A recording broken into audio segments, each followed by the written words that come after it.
Знаменитый врач Григорий Захарин, войдя в комнату больного, приказывал немедленно вынести из нее клетки с птицами и остановить маятники у часов. Только после этого он доставал этот новомодный прибор. Какой именно? Внимание! Правильный ответ — стетоскоп. Он пытался избавиться от любых помех тому, что слышал. Человек, в сущности, представляет собой классический образец черного ящика. Что у него внутри без специального оборудования, изобретенного только недавно, врачам не было видно, поскольку кожа абсолютно непрозрачна. Но потому как черный ящик реагирует на то или иное воздействие, в частности, какие звуки издает, можно судить о многом. Это знали даже первые в мире врачи, в том числе тот, который заслужил почетное прозвище «отца медицины», великий Гиппократ Коский, живший примерно 2500 лет назад. Он был одним из первых людей, которые осмелились сказать, что болезнь — это не наказание богов, а природное явление. И для борьбы с ней можно не только молиться, но и лечиться. Гиппократ говорил, что смерть приходит через трое ворот: сердце, мозг, легкие. И для того, чтобы пораньше обнаружить любые проблемы в легких, он использовал простейшее средство. Внимательно слушал шумы, возникающие при человеческом дыхании, и улавливал в них признаки болезни, дабы начать лечить ее раньше. Вроде бы он делал такое первым в мире. Именно Гиппократ впервые описал такие методы обследования больных, как пальпация, выстукивание и, конечно же, выслушивание, без всяких приборов, просто ушами. Специфический шум, возникающий при гидротараксе легких, когда в полости плевры одновременно находятся жидкость и газ, и сейчас называют шум плеска Гиппократа. Преемники Гиппократа развивали его методику.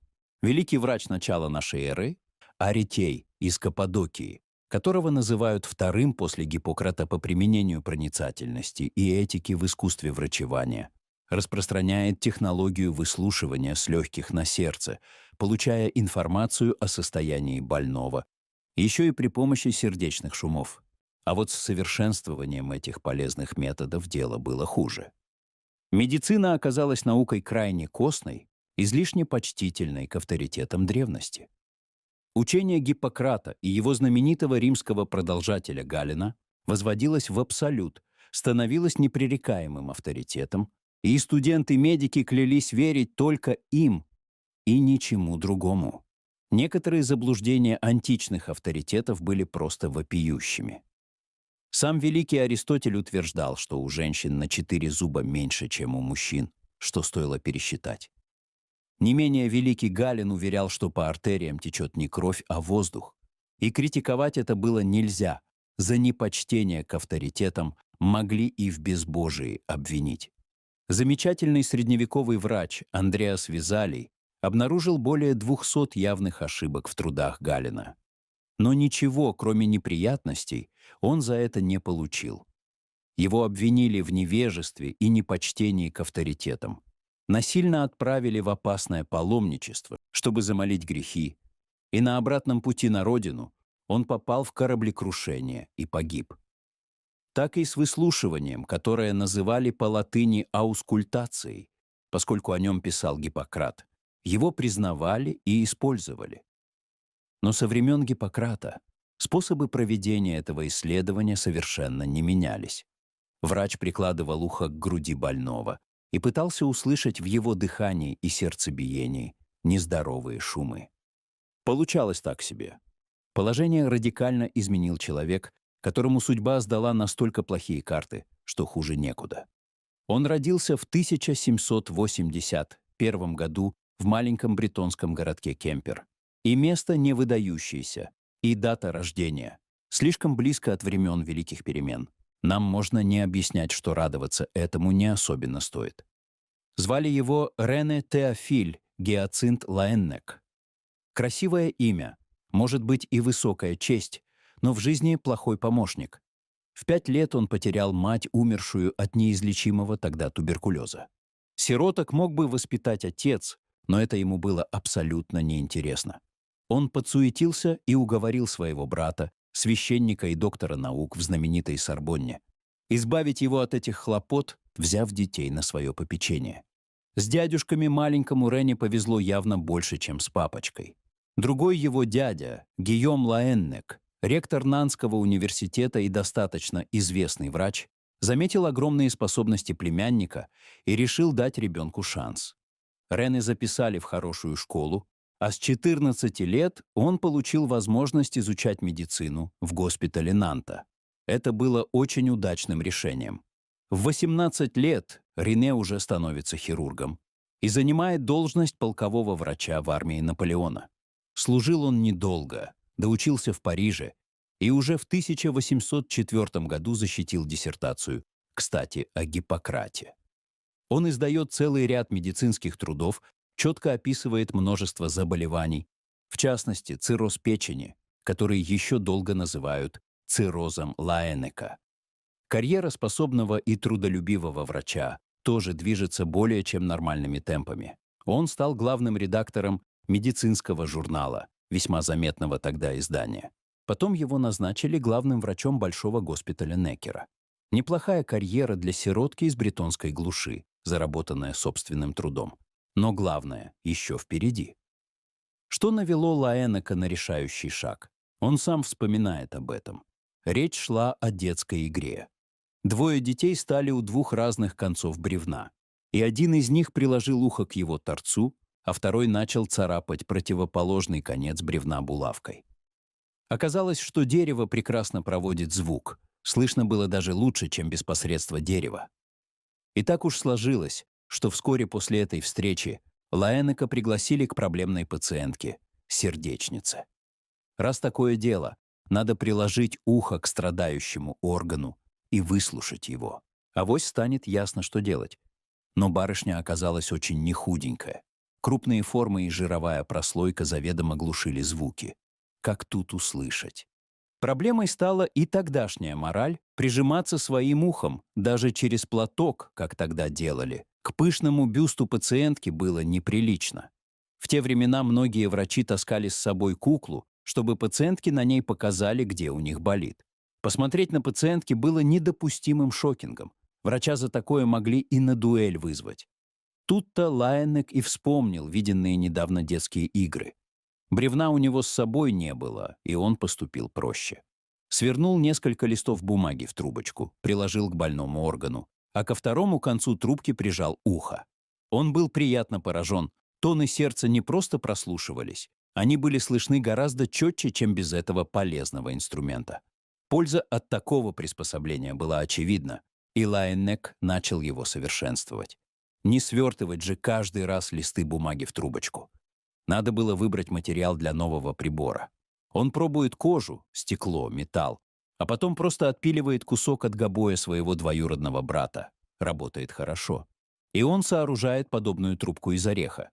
Будучи одаренным музыкантом, Лаэннек пытается записать услышанные звуки с помощью нот. Это не прижилось, но точные названия, данные Лаэннеком различным шумам. Шум раздувающихся мехов, амфорическое дыхание, кошачье мурлканье и прочее. Закрепились.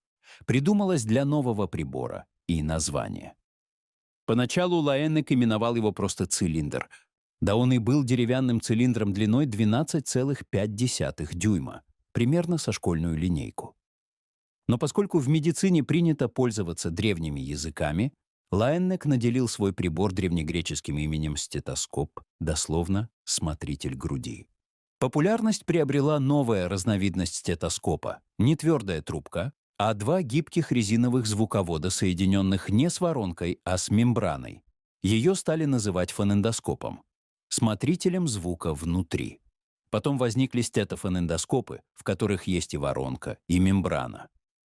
В общем, вскоре оказалось, что без них врач как без рук.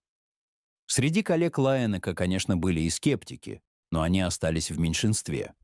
Польза нового изобретения была очевидна. Вскоре врач без стетоскопа стал редкостью. Еще Шерлок Холмс говорил доктору Ватсону, что любой узнает в нем врача, просто увидев на его цилиндре шишку, которая указывает, куда он спрятал свой стетоскоп. Носили стетоскоп и в трости. Лаэннек успел написать и издать книгу о придуманном им методе. К каждому экземпляру книги первого издания прилагался стетоскоп. К сожалению, он недолго прожил. Племянник-врач, прослушивая его легкие своим стетоскопом, обнаружил типичную картину туберкулеза, который еще не скоро научится лечить. Но его изобретению была суждена долгая жизнь. После того, как оказалось, что стетоскопы нужны еще и для наиболее распространенного процесса измерения давления, врача без стетоскопа было не сыскать. Знаменитый доктор Бехтерев, порой принимавший больных до ночи, иногда даже путал свой стетоскоп с телефонной трубкой тех времен, подносил к губам и говорил: «Алло», — Бехтерев слушает. Вот как важно оказалось, увидев детскую игру, которая вроде бы ничего не давала ни уму, ни сердцу, подумать, чем она тебя удивила, и найти, как ее применить. Человек неустанно думает над проблемами, которые решает, и непременно встречает подсказки, но замечает их далеко не всегда. Кто умеет их заметить, тот и остается в истории, как Рене Теофиль, Гиацинт Лаеннек. Зимой среди тирольских елей присматривали ту, на которую садились птицы, затем внимательно прослушивали ее стетоскопом и спиливали таким образом, чтобы она не упала, а была осторожно опущена на землю. Из такого дерева делали лучшие скрипки. К сожалению, стетоскоп служил не только врачам. Взломщики сейфов порой крутили колесики их барабанных замков, прослушивая их стетоскопом. Разница в услышанных звуках, оказывается, помогала им подобрать шифр замка. Супруга Джона Леннона Йоко Оно в свое время создала инсталляцию, которая должна была помочь человеку услышать ход времени. Она была очень проста. Под стеклянным колпаком лежали механические часы, а рядом лежал стетоскоп. Бери и слушай. Канадский композитор Ричард Перри написал оркестровую пьесу «For Heart, Breath and Orchestra», которую каждый музыкант играет в своем собственном темпе. С помощью стетоскопа он руководствуется ритмом своего сердца. Знают что-то о стетоскопе даже карикатуристы. На одной из карикатур врач прикладывает стетоскоп к голове пациента и говорит ему: «Думайте, не думайте». Если вам понравился наш рассказ, ставьте лайк и подписывайтесь на канал, чтобы не пропустить новые захватывающие истории. Пишите свое мнение в комментариях и обязательно нажмите на колокольчик, чтобы первыми узнавать о выходе наших видео. Спасибо за просмотр и до встречи в новых выпусках.